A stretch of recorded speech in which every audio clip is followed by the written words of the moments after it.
O saan niyo po nakita yung mga possible na pork para sa mga mambabatas? Isa sa pinakamalaking red flag Mhm. yung napakalaki, bilyon-bilyong piso na nilaan sa mga lump sums at discretionary funds Mhm. na pork funds, no?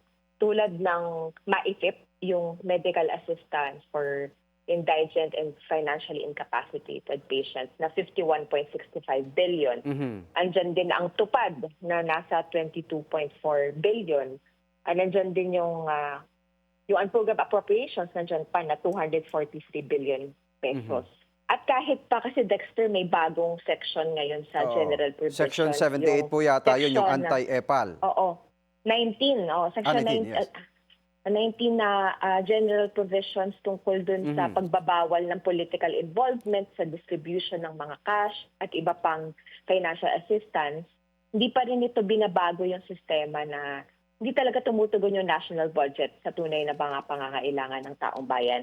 Halimbawa na lang, itong maisip na medical assistance, yan yung pinagkukunan ng pondo para sa mga guarantee letters. Mhm. Matagal ng panawagan ng taong bayan na mailagay yan para sa pagpapalawak at pagpapalakas ng facilities, equipment, health workforce, at yung tunay na zero balance billing, yung wala Mhm. talagang babayaran. Mhm. Hindi yung katulad ng nangyayari ngayon na pipilahan mo talaga yung guarantee letters, hindi naman yan sinasagot yung buong buo yung mga bills ng ating mga pasyente. Oo. Nandiyan din yung tupad, 'di ba?